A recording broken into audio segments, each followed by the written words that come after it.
Good day, learners. Welcome to Technical Sciences lesson. My name is Amisile Mdima.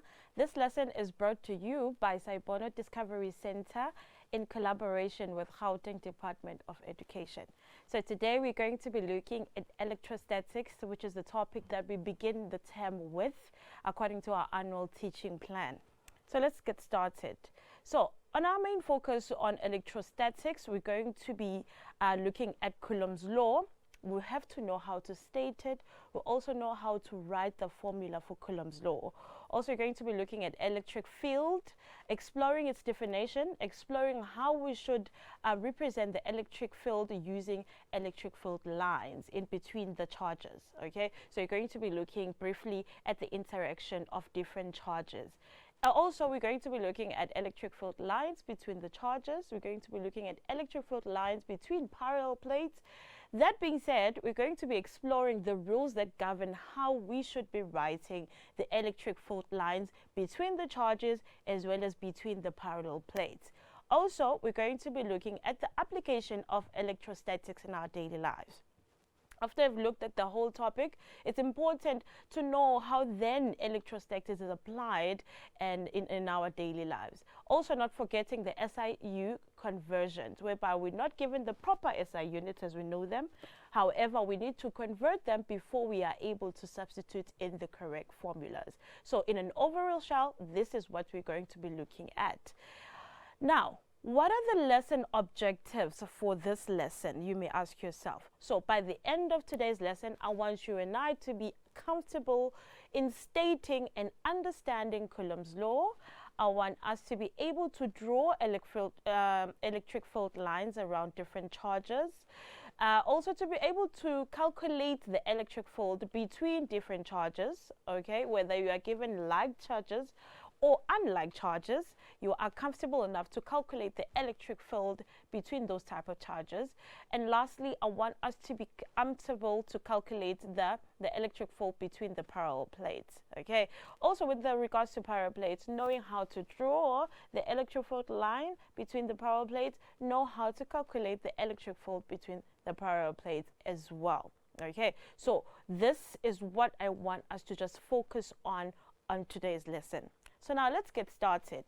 And we can't just start by looking at the new information for today, but we have to look back at what we know about electrostatics from grade 10. Now, the prime knowledge that we need to know and remind ourselves for this lesson is the two types of charges that we explored in grade 10. So in grade 10, we said that we have two types of charges. We've got the positive as well as the negative charge. Okay, so those charges can result in a certain force that is experienced depending on the type of charges that are interacting at the time. Now, what do I mean by that? I mean there could be a force of attraction or there could be a force of repulsive force. Now, that means that those two charges that are interacting, they could be attracting meaning that they are pulling towards each other, or there could be a force of repulsion that exists between the two charges, meaning the other one is pulling the opposite direction and the other one is pulling in the opposite direction. But now, to remind ourselves a little bit, what happens when, what is it that the charges needs to be when they have to experience the force of attraction, or rather repulsion? Now, we need to remind ourselves that the unlike charges, and when we say unlike charges, we mean that there is a positive charge that is interacting with a negative charge. So those are unlike because they are not the same. And when we talk about the like charges, we're talking about the positive charge that is interacting with another positive charge, or it could be a negative charge interacting with another negative charge. So these are like, or known to be like charges, because they are the same. Now, we need to know that from grade 10 content, which we did speak about in grade 10, that the force of attraction exists when the unlike charges are interacting, and the force of repulsion exists when the like charges are interacting. Okay. So also we need to remind ourselves the symbols that we're going to be making use of.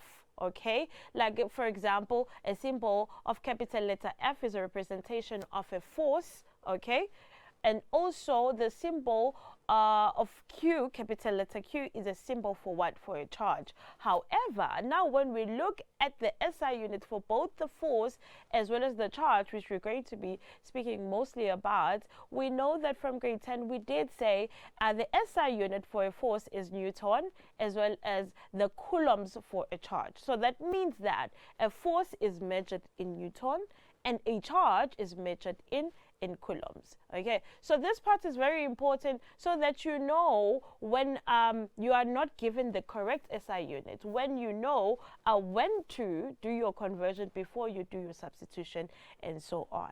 All right, so not only did we learn about that in grade 10, but we also said something about that all materials contain charges, meaning that all materials, when you talk about the cloth, we talk about the ruler, we talk about rubber, all materials contain a positive charge as well as negative charges.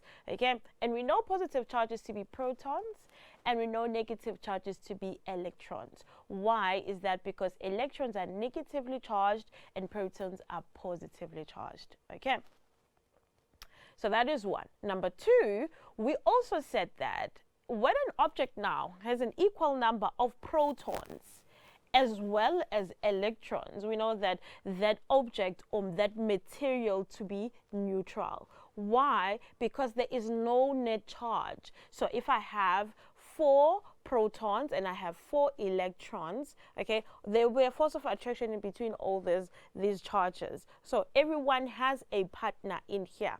Okay, so there is no net charge, there is no extra, there's no excess of either the electron or the proton. Okay, so we say that that material, that specific material is neutral because there is no net charge. Okay, there's no dominating charge as compared to another.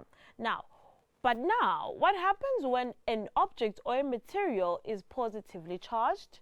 Okay, and what happens when a material is negatively charged? Okay, so when a material is positively charged, okay, we know that object to have or to be having less electrons. Okay, we say it is electron deficient. Okay, meaning that when we have a deficiency of something, we have less of something, and in this case we've got less electrons.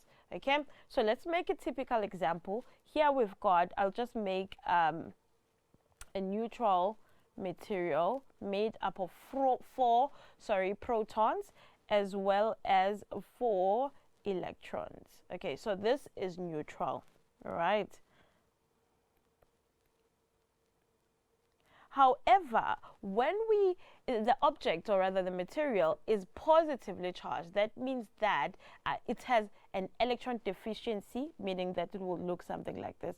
I still have my 4 protons, but now maybe I've got 2 electrons. Okay, so we say this is positively charged material because it has less electrons as compared to the protons. Okay, there is protons that does not have a partner in here. Also, we said that the negatively charged object then will have excess, meaning by the word excess we mean more of the electrons, and that would look something like this. So we've got your protons that were being 4, and then your electrons were 4 when it was neutral, but now you have excess electrons. So we'll add this by 2. That means that it is negatively charged because there is more of the of the electrons as compared to the protons. Okay, so the net charge in this case is going to be positive, and then the net charge in this material is going to be negative. Okay, so that is how we then explain that all materials have positive charges and negative charges, but it does happen that another material has got a net charge of positive and then another one has got a net charge of negative. Okay, now getting into the content for grade 11. Okay, now bearing in mind the information we reminded ourselves on charges, as well as whether there's like charges or unlike charges, okay, as well as the interaction that happens in between, the force that exists between the like charges as well as the unlike charges. Okay, so because now electrostatics is governed by Coulomb's law. We need to know what Coulomb's law says, and we need to be able to then write a formula that then depicts what Coulomb's law is saying. Now, Coulomb's law states that the force of attraction or repulsion between 2-point charges is directly proportional to the product of their charges. The force of attraction or repulsion, okay, it depends on the type of the charges that are interacting at the time. But we do know there's going to be force that is experienced by these charges that are interacting. Okay, so the force of attraction or repulsion between 2-point charges is directly proportional to the product of their charges, okay, and inversely proportional to the square of the distance between the two charges.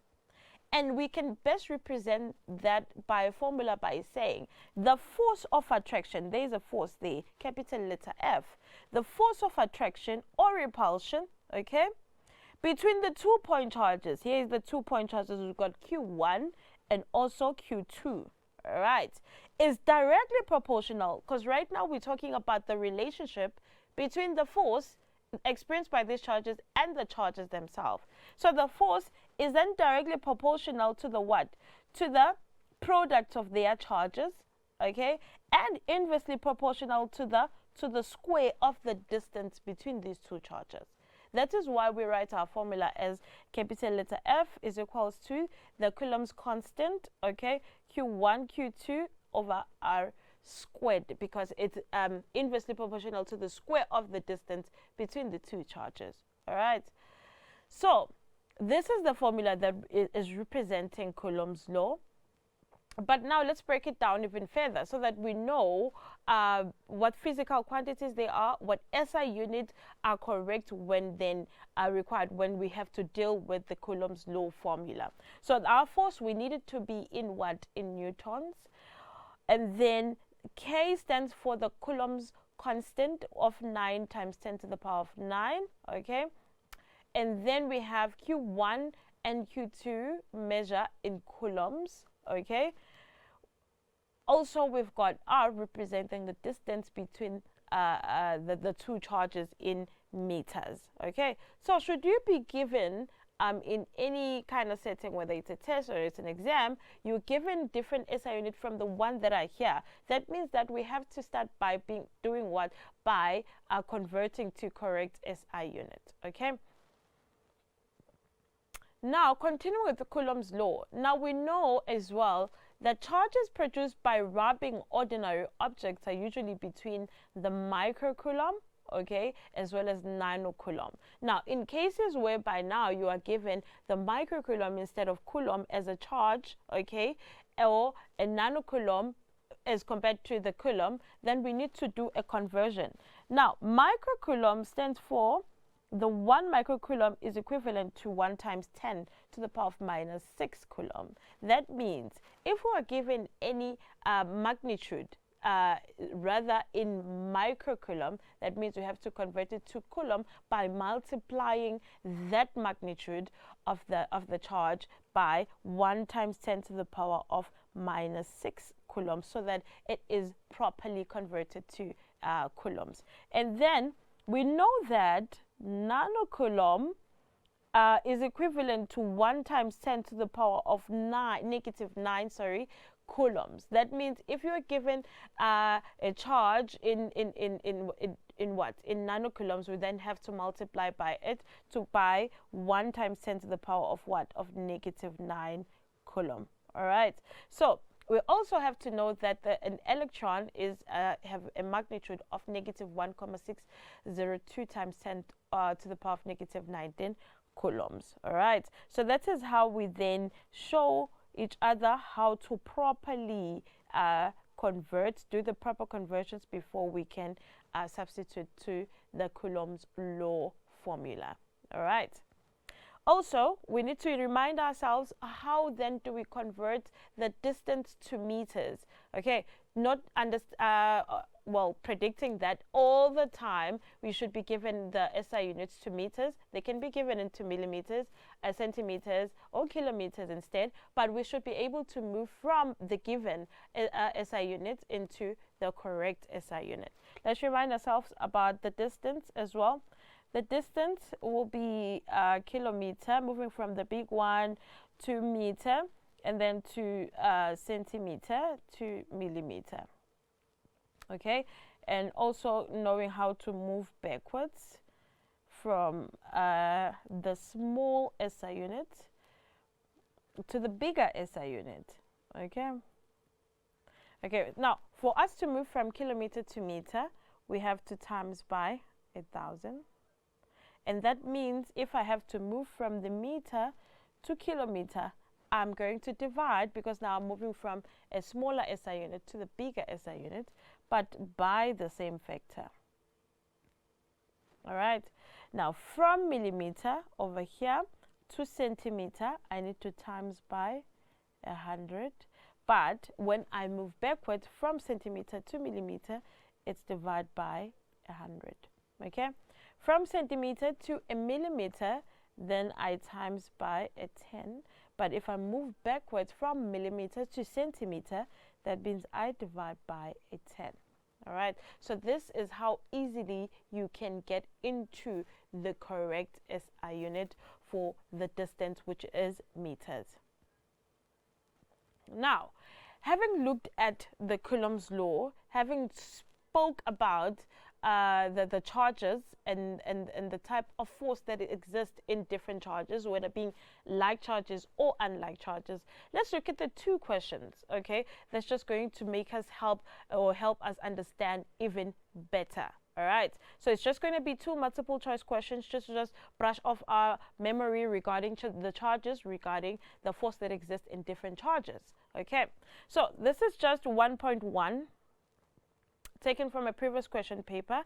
It is saying the electric field pattern for two spheres A and B is shown in the diagram below. All right, so the electric field pattern for two charged spheres A and B in then shown in the diagram below. So the question then goes on to say, which one of the following statement regarding the charges on spheres A and B is correct? So they want us to identify, okay, the charges that exist in both sphere A and B, right?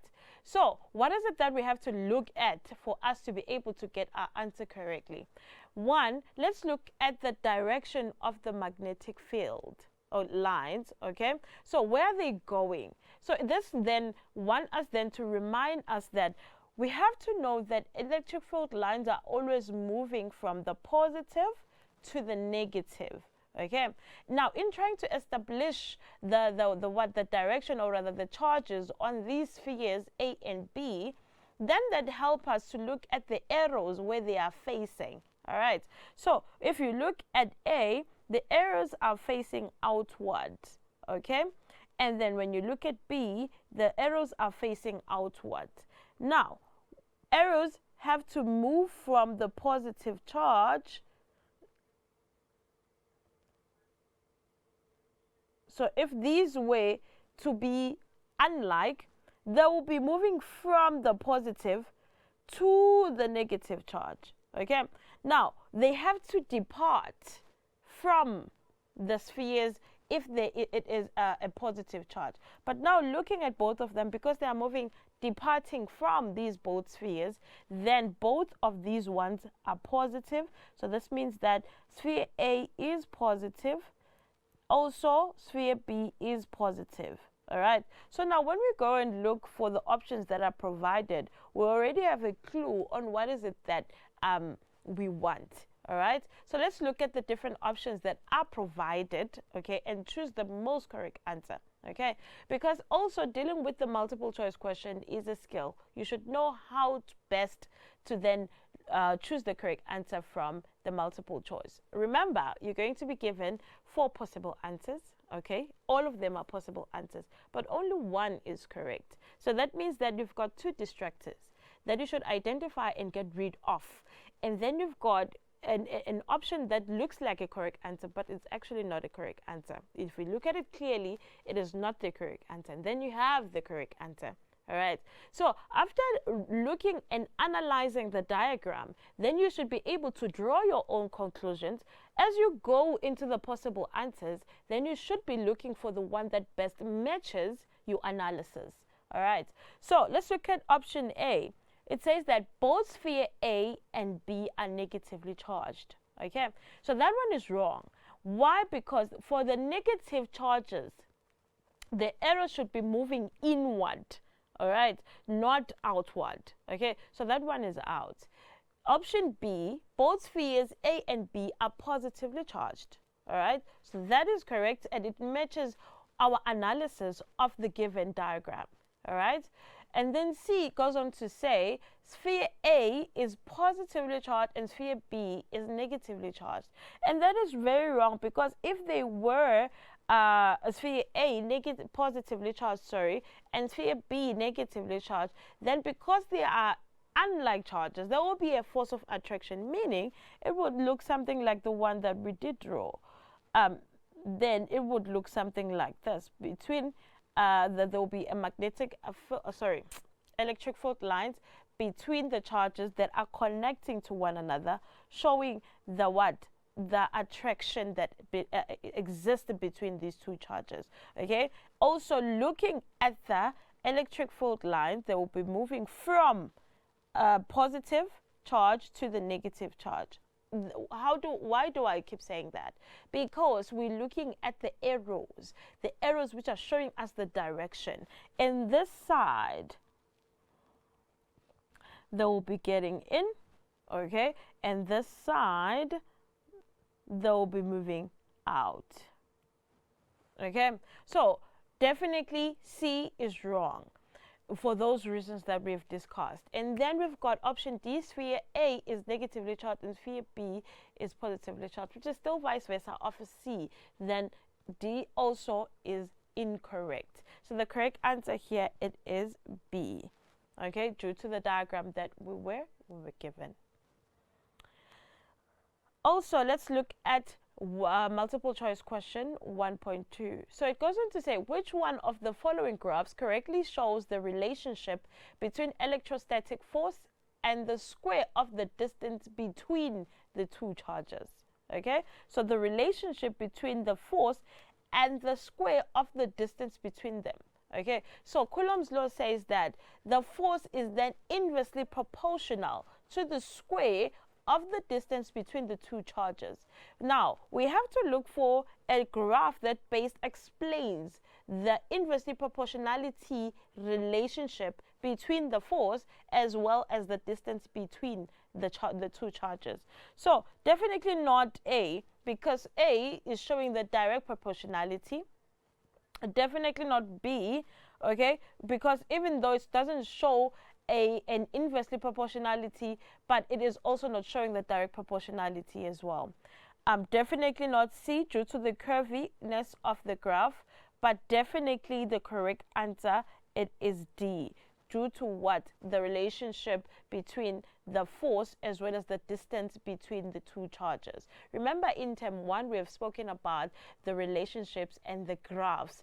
How do we then spot direct proportionality, and as well as how do we spot the inversely proportionality kind of relationships? So we had to draw those graphs. So looking at all the options that we are provided, D is the most correct answer that shows the relationship between the force as well as the squared distance between the two charges. All right. Now, let's look now at the electric field. All right. What is the electric field? We keep referring to the term, but now we need to go down in detail and explain what it is. All right. So electric field is a region of space in which an electric charge will experience a force. Well, it could be a force of attraction or it could be a force of repulsion, but there is a force. Okay. That region in space where there is a charge that is experienced by the electric charge that is placed there, whether be it an attraction or a repulsion. Then, because now we cannot see this electric field, okay, we best represent it using the electric field lines to best explains the attraction and as well as the repulsion of it. All right. Now, how do we then draw the electric field lines is very important. Okay.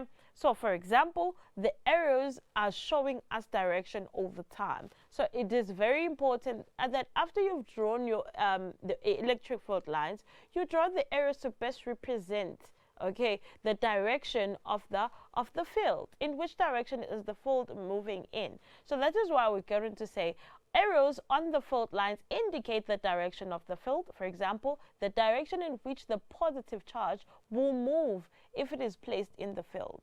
All right.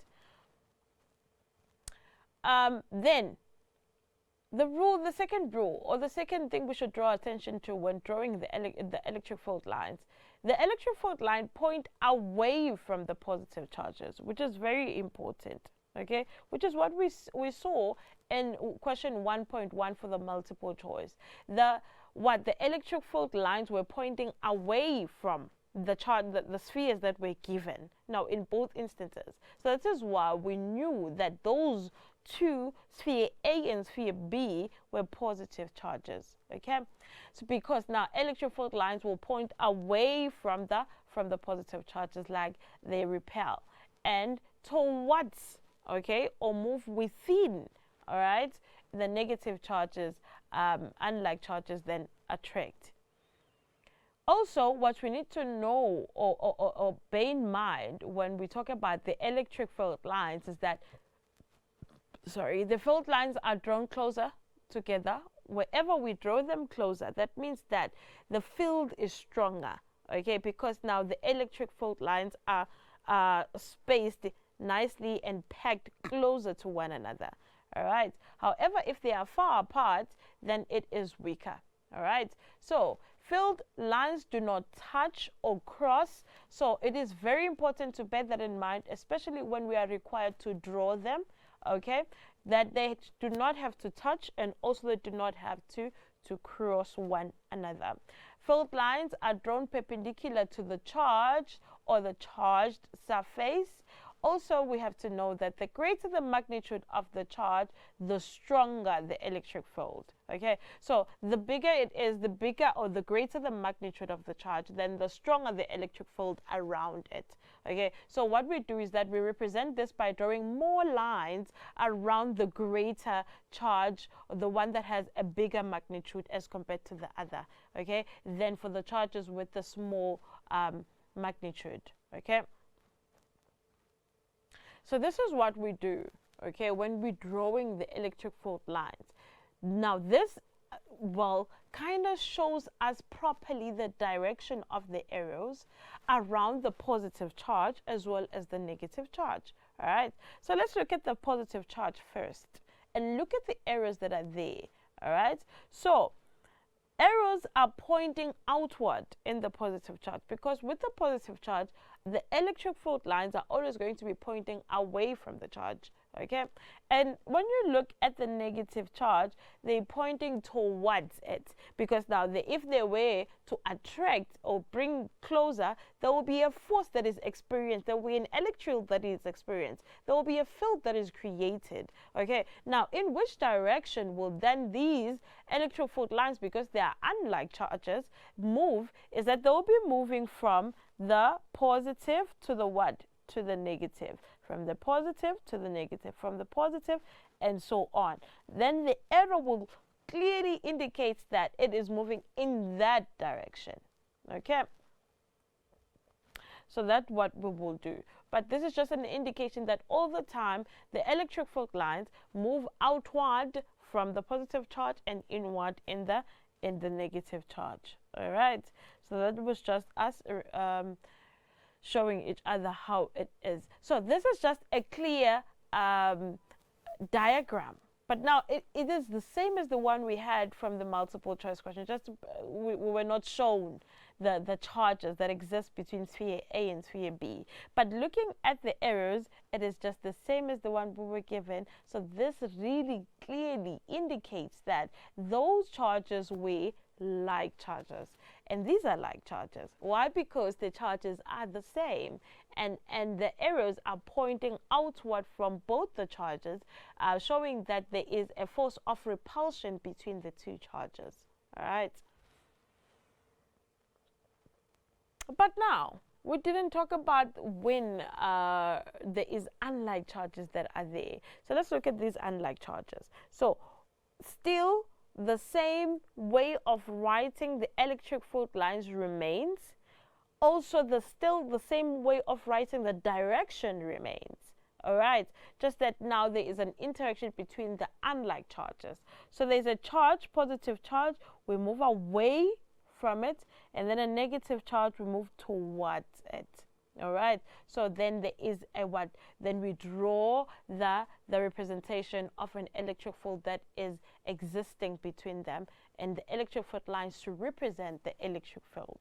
All right, because we described it as a region in space where a charge can experience what? A force, whether a force of attraction or repulsion. Okay. Now, how do we then calculate this electric field that we keep talking about? One, now we are aware on how to draw the electric field lines, okay, and trying to represent the electric field. But now let's look at how we then calculate the electric field. Okay, let's start by exploring the formula. E, which is standing for the electric field, is equals to the force, okay, divided by the charge in what? In coulombs. All right, so that is why, because the force is a vector, a coulomb force exerted by the charge on what? On a test charge, which is Q. All right. Also, we need to be able to just use proper SI unit. In this case, SI unit for calculating the electric field will then be newtons per coulomb. And the reason for that is that it's because the force is calculated in newtons, and then the charge is calculated in what? In coulombs. So therefore, we then give our answer to newtons per coulomb.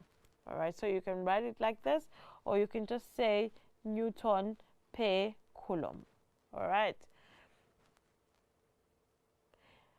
Electric field lines exist in charges, and also they exist between the parallel plates. Now let's explore the parallel plates, okay, and how best we can write these electric field lines, and what are the rules that govern how we write the electric field lines between the parallel plates. Is it different from the charges? So let's see. Calculating an electric field line between parallel plates.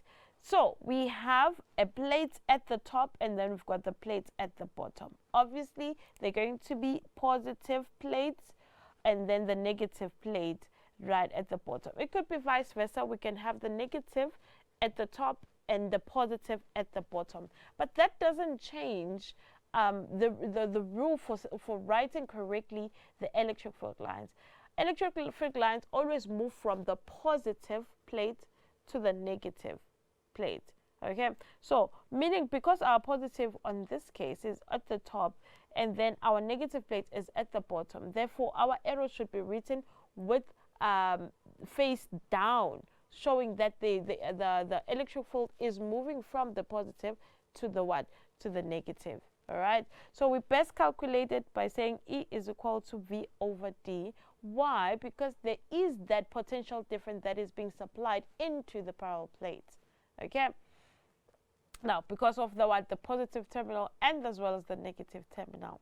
And also we should be able to take into the consideration the distance that exists between the positive as well as the negative plates. Okay, so let's take a look at what really the variables that are there in the formula. E is equal to V over D, as well as the correct SI unit, so that by the time we need to use this formula, we are much aware on how to use it. Okay, so E is for, capital letter E is for electric field, which is in volts per meter. Again, because now we're saying E is the electric field, therefore V, potential difference over the distance between the plates. Therefore, how then do we measure the potential difference? It's going to be in volts, and then the SI unit that we use for the distance is going to be meters, meaning that when we then calculate the electric field, it's going to be in what? In volts per meter. All right. Why? Because of the variables that are included in it. All right. So volts, or rather capital letter V, is standing for your potential difference in volts, okay, being your SI unit, as well as D is standing for the distance between the plates in what? In meters. All right. So let's look at it point by form. The electric field lines rules when we are drawing them between the parallel plates. When you call them parallel plates, because these plates are parallel to one another. All right. Rule number 1. The direction of the electric field between the parallel plates is from the positive plate to the negative plate all the time. Whether your negative plate is at the top or whether your negative plate is at the bottom, we move from the positive plate to the what? To the negative plate. Okay. Also, number 2, a uniform electric field, all right, exists between the two oppositely parallel plates. And what do we mean by that? We mean that the electric field strength is the same throughout the parallel plates. Okay, whether if it's within these parallel plates, the electric field strength is going to be uniform. It's going to be the same throughout. All right. Then number 3, the force is constant everywhere between the parallel plates. All right. So because everything outside, it could not be constant, but however, within these two parallel plates, therefore the force is known to be constant. The electric field strength is known to be constant throughout the two parallel plates. Okay. It is very important to look at the relationship of the variables whenever you're using the formula. Remember what we have said, or rather Coulomb had said in his formula. It is saying that the force of attraction or repulsion between the 2 point charges is then directly proportional to the product of their charges and inversely proportional to the square of the distance between them. Now that shows the relationship between all the variables that are there. Now when we say E is equals to V over D, all right, so we mean that the electric field is directly proportional to what? Okay, it's proportional to the potential difference. Okay, but electric field is inversely proportional to the what? To the distance between the two plates. So that is what the formula shows, or rather the relationship between the variables that are there in the formula. The electric field is proportional to the potential difference. When we say that, we mean that as E increases, or rather the electric field increases, so the voltage, or rather the potential difference also increases. All right. And we also said that the electric field is inversely proportional to the distance. All right, meaning that electric field is what? Inversely proportional, meaning that as the electric field increases, the distance does what? Decreases, and vice versa. Okay, so if in the vice versa comment is that if the electric field then decreases, then the distance does what? Increases. All right. Where do we then apply electrostatics in our daily lives? I'm sure you're asking yourself. We use it in a photocopier, okay, when we're making copies. We use it in spray painting. We use it in electrostatic precipitator. We use it in defibrillators. We also use it in capacitors as well. Okay, so this is the things that we use in our daily lives. We make copies every day. We spray paint our cars every day. We do electrostatic precipitators every now and then. We do talk about the capacitors, and we make capacitors, okay, in our daily life. So this is just a picture that clearly shows us the applications of the static electricity that we make use of, okay, which is electrostatics. Okay, in our picture it's showing the spray painting as we spray our cars, the electrostatic duster to grab some dust from the floor or from the windows or from any surface that you are interacting or dealing with at the time. You want to remove the dust from, as well as the photocopier. We are working in schools, or you know, we make copies every day. And then also the electrostatic precipitator. All right. So now let's look at how can we best answer these questions by getting all the marks that are being given to the question, so that we just grab all the marks by answering the question very nicely. Okay, so this is going to be question 8 that we're going to be doing right now, exploring together with you. Okay, so it says that 2 small identical metallic spheres are placed on insulating standards. All right, and then the charge of each sphere is indicated on the diagram below.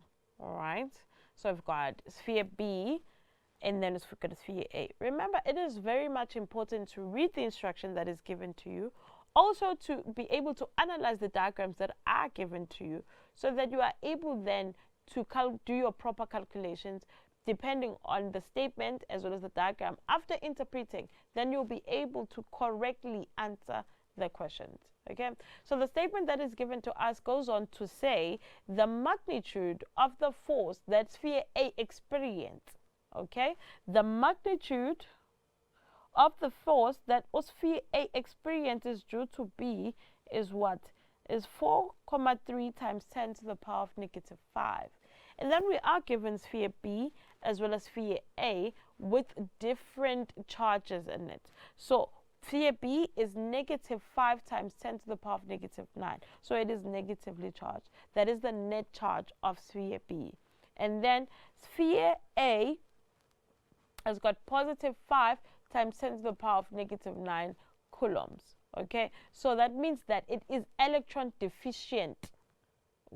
We're talking about sphere A. As if you compare it with sphere B, you can see that sphere B have got excess electron because it is what? The net charge is negative. All right, so let's get down to the questions. So I took the diagram along with us so that we are able to see clearly what is it that we're speaking in terms of. So with sphere A, that is question 8.1, which sphere A or B have excess electrons? The one that is negatively charged has got excess electrons, which is what we started our lesson with by reminding each other what we had said in grade 10. So when we look at sphere B, it is negatively charged. Okay, so we know materials that are negatively charged to have excess electrons. Okay, and when we look at sphere A, it is positively charged, meaning that it has an electron deficient, okay, or deficiency.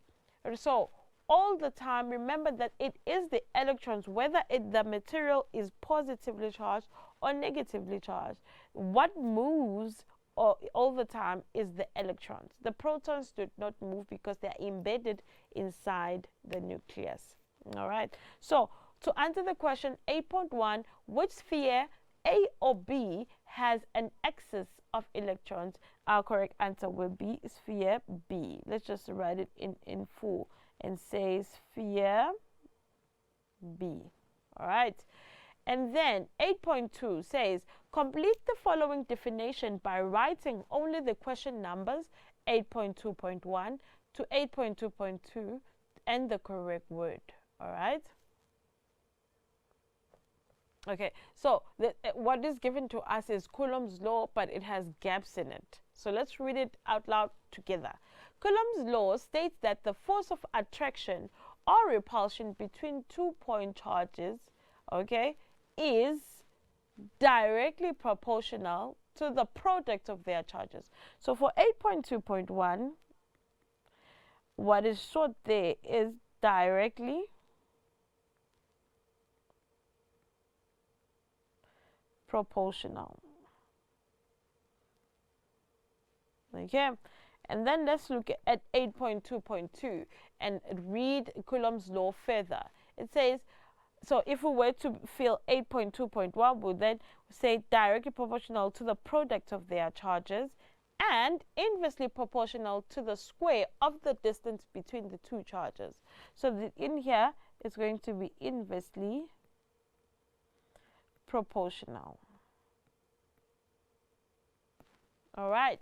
So it is very important for us to know how to state Coulomb's law. And the best way to do that is to be able to state it using the formula itself, but also being able to move from the formula towards in stating it. Because now when you look at the formulas that are provided in the formula sheet, that means that you know all of those formulas in words. Okay, so it's very important to learn all of those formulas in words so that you are able to correctly state, okay, the Coulomb's law.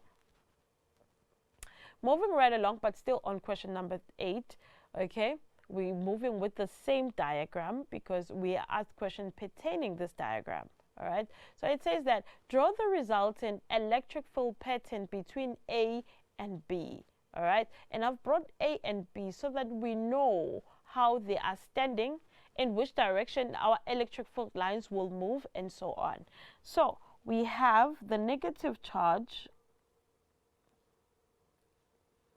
over here, and also we've got the positive charge on our right. Okay, so because they are unlike charges, there is a force of attraction that occurs between them. So I'm just going to write this one.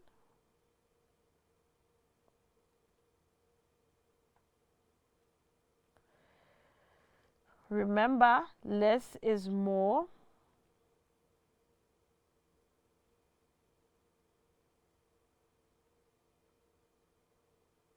All right. And then from the positive, that is one of the rules, the electric field line should be drawn from the positive to the negative charge. Okay, meaning that they're moving outward from the positive and inward in the negative charge. So the arrow will be facing in that direction.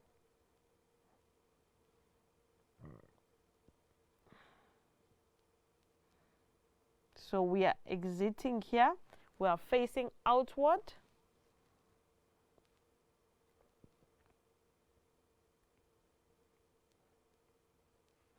And then we are facing inward over here. It's like a receiver.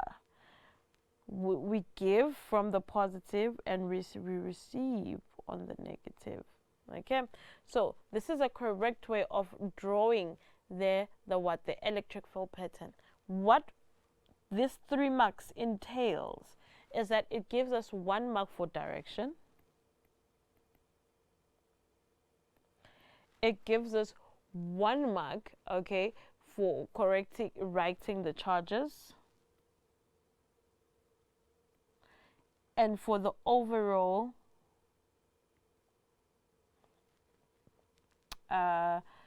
field lines, meaning that they're showing the force of attraction or repulsion depending on the interaction of the charges in at play. All right. 8.4, still on the same diagram. It says then, calculate the magnitude of the electric field strength at B due to what? Due to A. The electric field strength at B due to A. So firstly, what is our data? Before we even get into the details. So what we need to use, E is equals to the force over what? Over the charge. All right. So we do know the force, okay. Also, we do know the charge for charge B, because now we're looking for the electric field strength at B due to A. Okay, so the force that exists between the two, the charge B as well as charge A, was given to us. If we just go back a little bit. Okay. There is our charge. So right at the end, it says that the magnitude of the force that sphere A experienced due to the charge B is 4,3 times 10 to the power of negative 5. Okay, so 4,3 times 10 to the power of negative 5.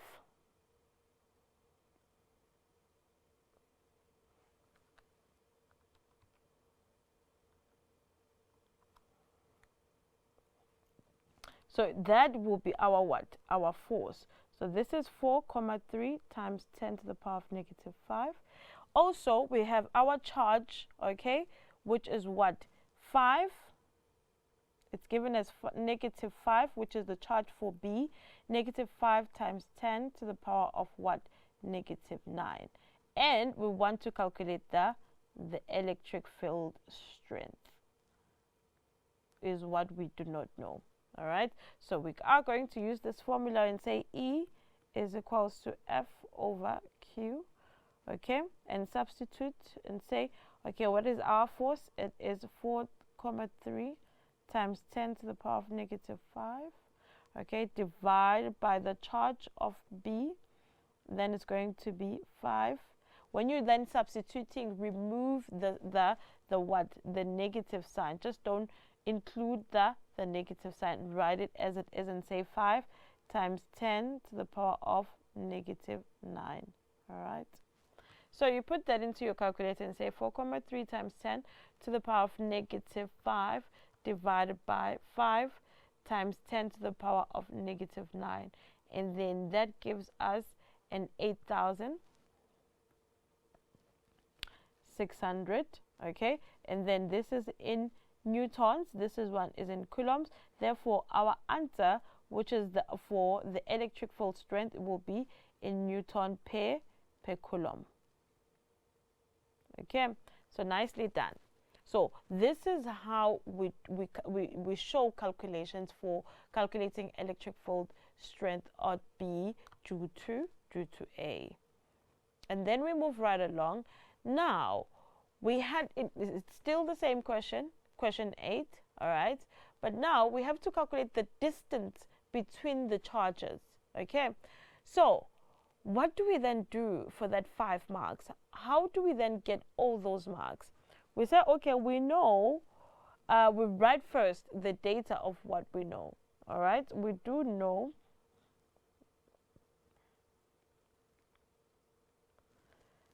the charges. We do have F, which is what? 4,3 times 10 to the power of negative 5. We do know Q1 to be negative 5 times 10 to the power of negative 9 coulombs. We do know Q2, which is as positive 5 times 10 to the power of negative 9 coulombs. Also, we do know the coulombs constant, which is 9 times 10 to the power of positive 9 nanometers squared per coulomb squared. All right. And then what we do not know is the distance between the two charges. Okay. So we would write our Coulomb's law formula and say K Q1 Q2 over R squared. Okay. So in this case, we are not talking really about Q1, but now we're talking about QB and QA. All right. So let me just say Q A and B. Why? Because the question specifically talks about the charges in charge A, in sphere A as well as sphere B. All right, so that you are not confused. So let's start with the force. Remember our force, we had said that we have 4 times 4,3 times 10 to the power of what? Of negative 5. Okay, so we've substituted that part. We have K standing in for the constant, Coulomb's constant of proportionality to the power of 9. We've got the charges on sphere A as well as sphere B, but we remove the charges, we just write the magnitude as it is. So it's going to be 5 times 10 to the power of what? Of negative 9, as well as the other one being 5 times 10 to the power of what? Of negative 9 as well, divided by r squared. Okay, don't forget to square the distance, okay, because that is according to Coulomb's law. Cross multiply when you reach here. So you're just going to basically say, what is 9 times 10 to the power of positive 9? As multiplying by 5 times 10 to the power of negative 9. Also multiplying it by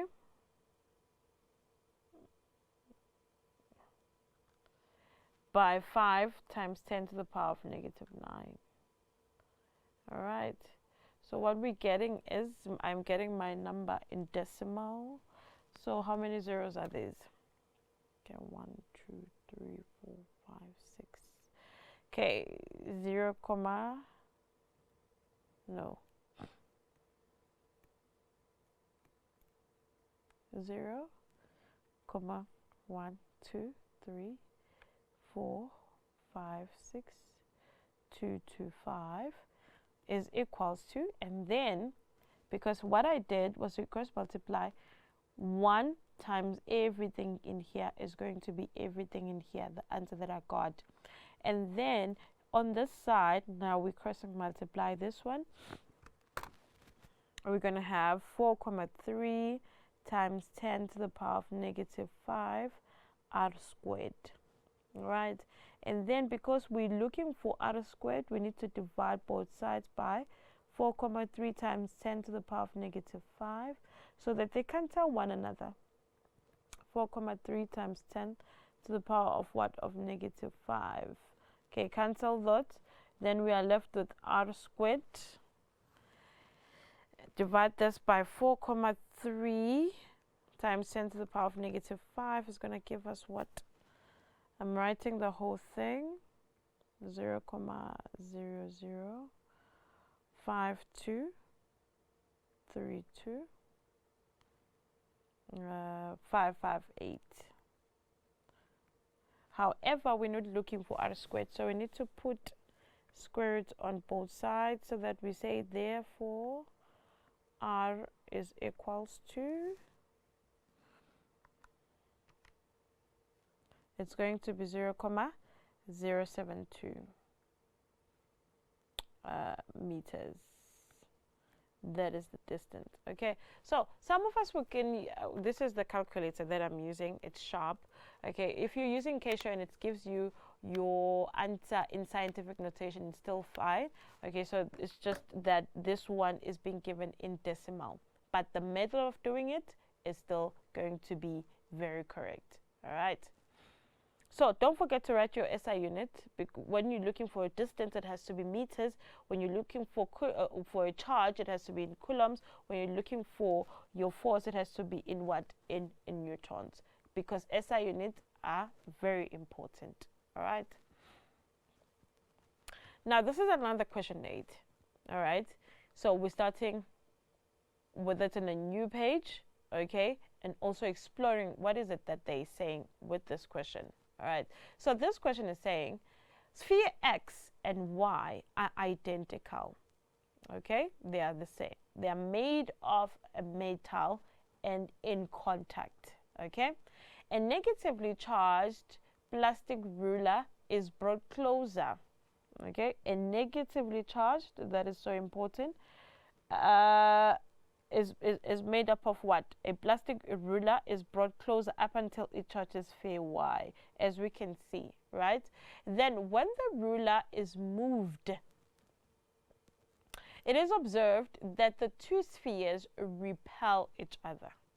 Okay, so what has happened is that sphere X and Y were in contact. That means that they had unlike charges. All right. Let's make a typical example of sphere X. Maybe it was, let's just do it like this. And then a sphere Y, because now, let me make more of this sphere X, meaning that it has an additional electron, meaning that it has excess electron. and then sphere Y, okay, let me just make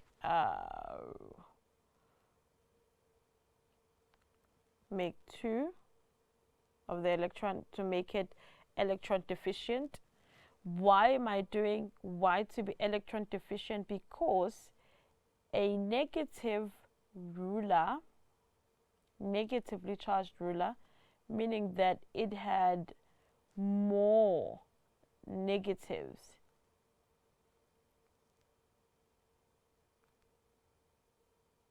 came into contact with sphere Y. And let's look at the net charges in here. So the net charge for the ruler is negative. Why? Because it is clearly stated that it is negatively charged. And then for sphere Y, it is positively charged. Let me just remove one more so that this is clear that it is positively charged. Okay? So as the more negative one, it is going to bring more electrons in here that were not here. I'm just going to put them in bracket. All right. So making Y, okay, sphere Y, to be negative as well, due to the moving of the electrons from the ruler, the plastic, the negatively charged plastic ruler, to sphere Y, making sphere Y to be negatively charged as well, due to the electron transfer. Okay. Now, because it is sphere Y is negatively charged as well as sphere X is negatively charged. Now, because they have the they are the same, they have the same charge. So that means both of them are going to repel. Okay, because we are told here when the ruler is then moved, okay, it is observed the two spheres repel each other. All right. Explain why the spheres repel each other. Now, it's simply because both the spheres now, both sphere X and Y have the same charge.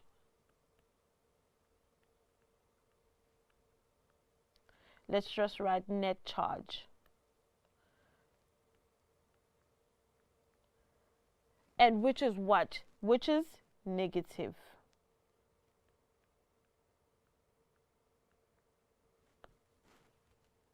Due to our analysis that before this one was negatively charged, this one was positively charged. But due to the interaction, there was now a physical interaction between the negatively charged plastic ruler, okay, and the what? And sphere Y. Now, there was an electron transfer from the ruler to what? To sphere Y, making sphere Y to be negative as well. Now, there is no longer the force of attraction between sphere X as well as sphere Y. That is why now, after the ruler is then removed from sphere Y, the two spheres repel one another because now they contain the same net charge. Okay? Now, looking at 8.2, P and Q are two small metallic spheres on insulated stands. The net magnitude of the force that P experiences due to the charge on Q is what? Is 7,2 times 10 to the power of what? Of negative 4. All right, newtons. So this is the force. So we've got charge Q and also we've got charge P. When you look at charge Q, it is negatively charged, got excess of electrons as compared to the charge what? Charge P. All right, which has an electron deficient. Is short in what? In electrons. All right, so very important. Read the statements that is given to you. Underline the values that are given to you, or allocate them properly as to say what is it that they are talking about, what physical property, what variable are they speaking about with regards to the magnitude that they've given to you, as well as now look at the diagram that is given to you Just know which one is positive, which one is negative. What was the distance between the spheres P and Q given to you? Then once you're done with that, you can go to the questions and say, 8.2 says define the term electric field. What is an electric field? It is the region where an electric charge a region in space where an electric charge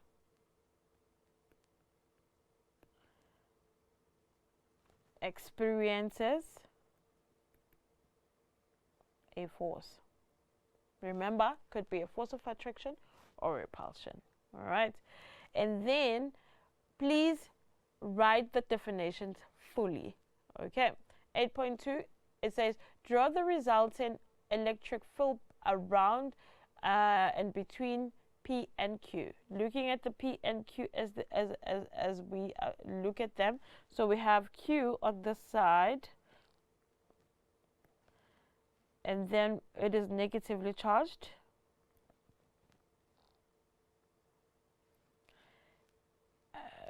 And then we've got positively charged. So I'm just going to make them, this is Q, and this is P.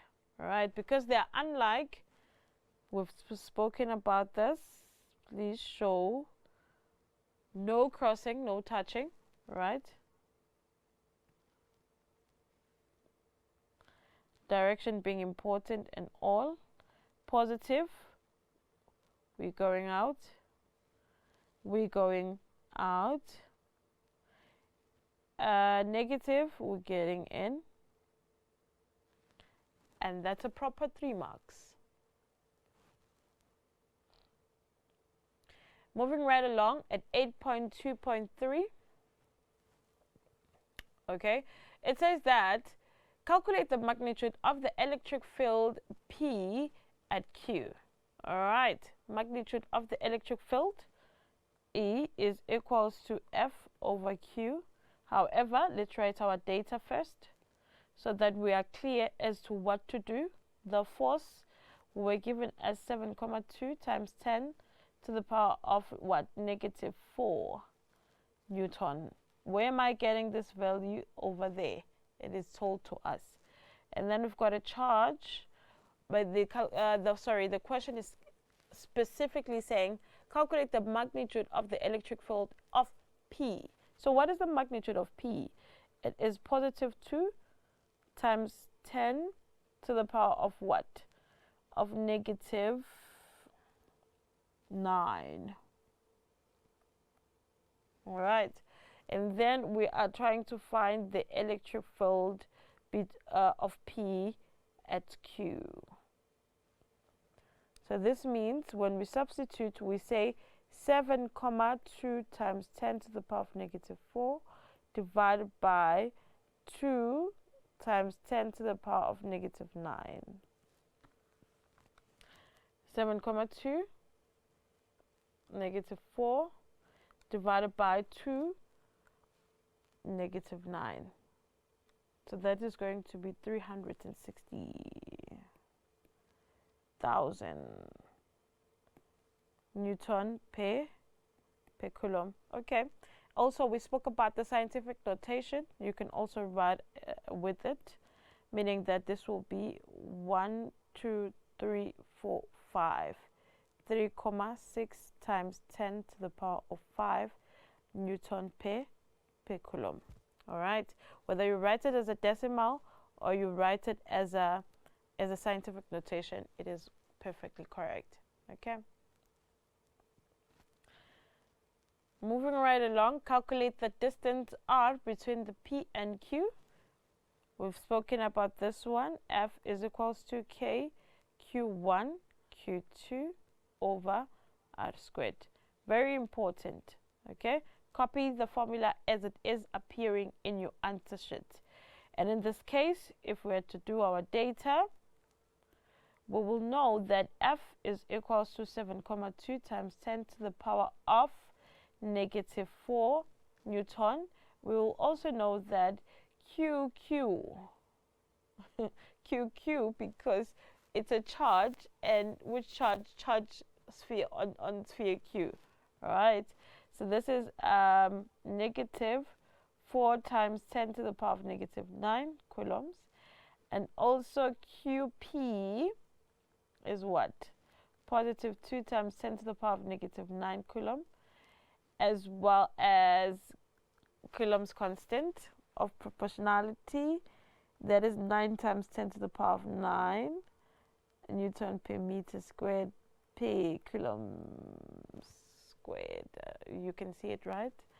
Okay, let me just write it so nicely so that it is visible.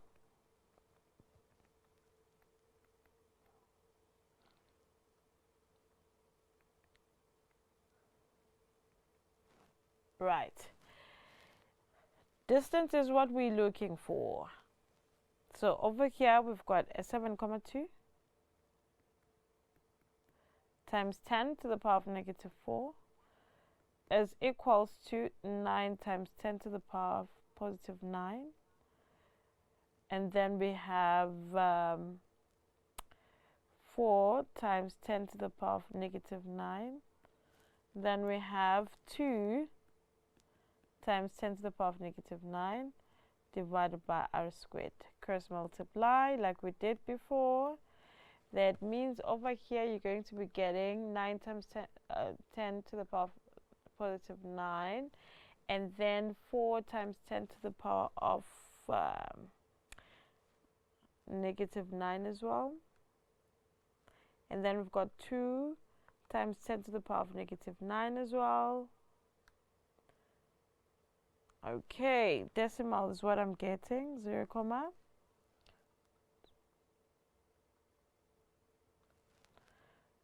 1, 2, 3, 4, 5, 6, 7. Then it's 7, 2 is equals to, when we cross multiply the 2, we're going to have a 7,2 times 10 to the power of negative 4 r squared. Then divided by 7,2 times 10 to the power of negative 4 on both sides, because we're trying to get r from the r squared. We have 7,2 times 10 to the power of negative 4, and then these cancel each other, and then we say divided by 7,2 times 10 to the power of negative 4. We're getting a 0, 0. How many zeros after a comma? 1, 2, 3. Okay. 1, 2, 3, 1 is equals to r squared. Introduce the square root on both sides. Then we have r as 0,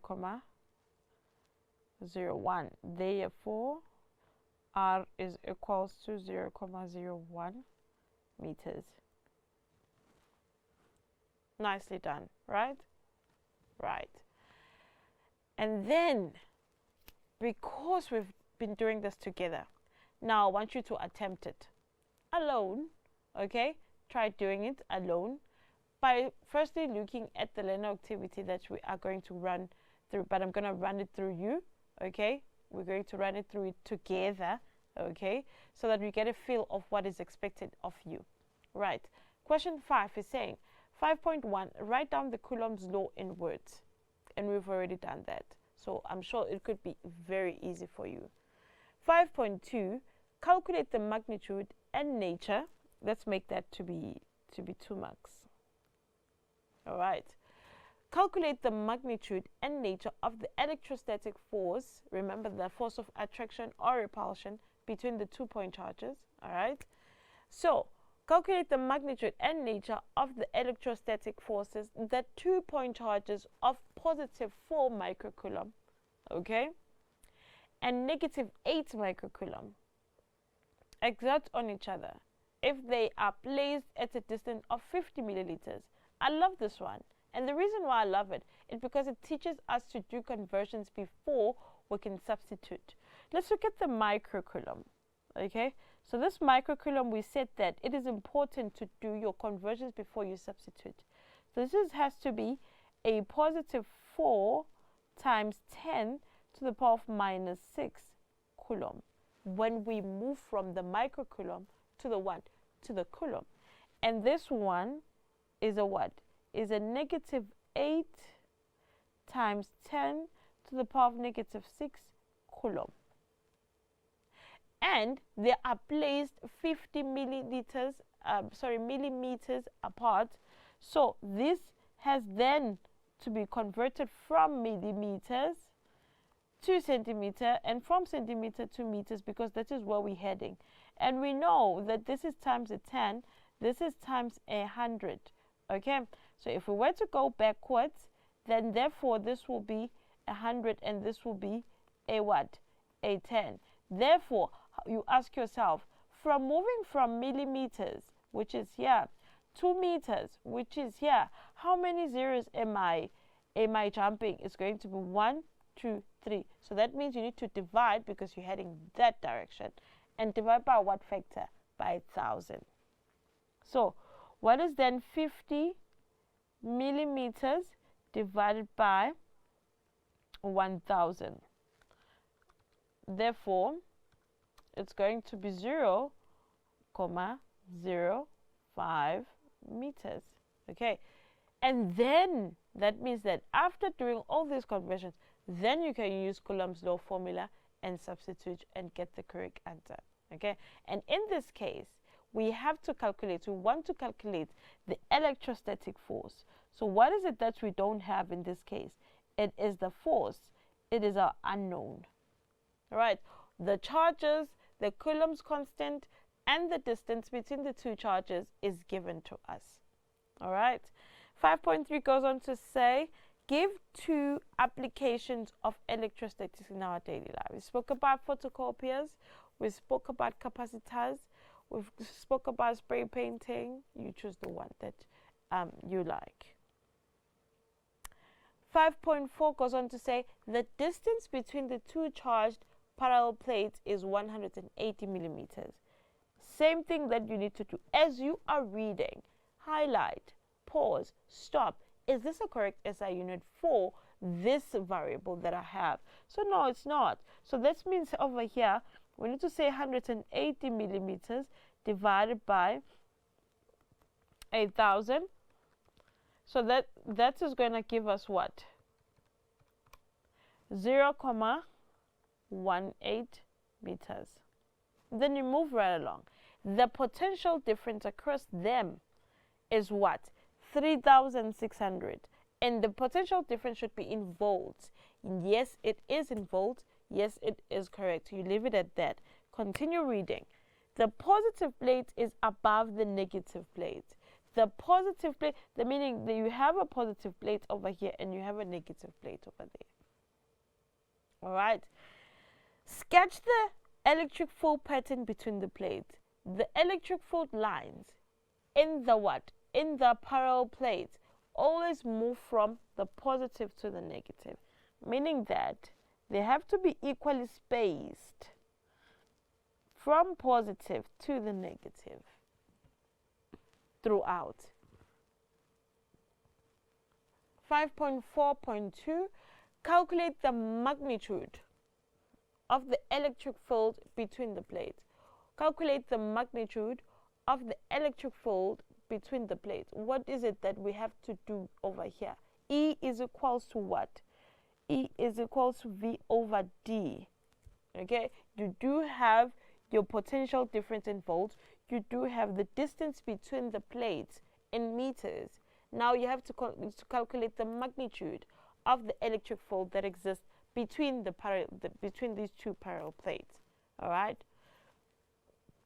5.4.3, a small drop of paint with negligible mass and a charge of positive 6,8 times 10 to the power of negative 9 coulombs is placed at point X. Let's just go back a little bit. I want to see this point X. So here is point X. All right. All right. Let's move right along with the questions.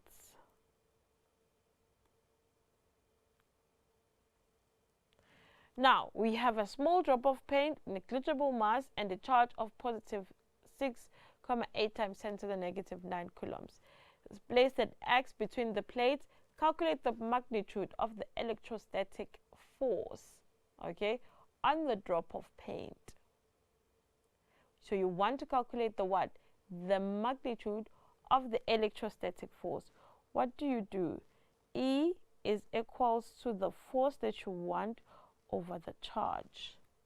All right? In this case, you do have your charge over here. It is Q. And you do have the what? There's your charge. Let me just draw it nicely so that you see what you have. Okay?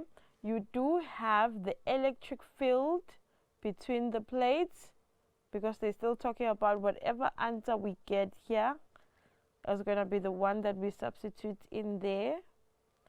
And then this is what you have no idea about.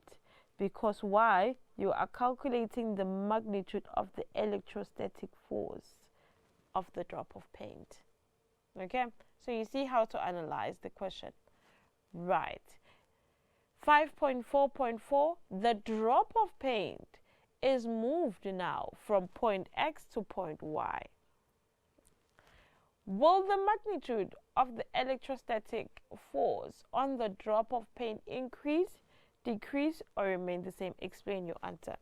And that is where we need to then remind ourselves that we had said the electric field strength within the two parallel plates is the same throughout. We even said that it has a uniform field.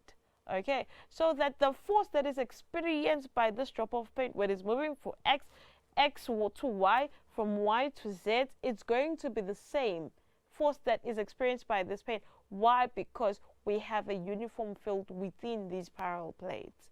All right, so having said that, would it increase, decrease, or remain the same? And then you explain your answer after having chosen the one that you think it will do.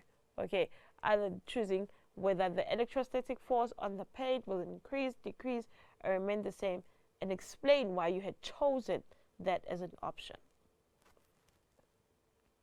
Okay, so today's lesson, I want to end it with Albert Einstein's quote. It says that only one who devotes himself to a cause with his whole strength and soul can be a true master.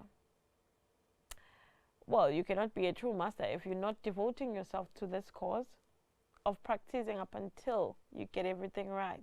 So only one who devotes himself to a cause with his whole strength and soul can be a true master.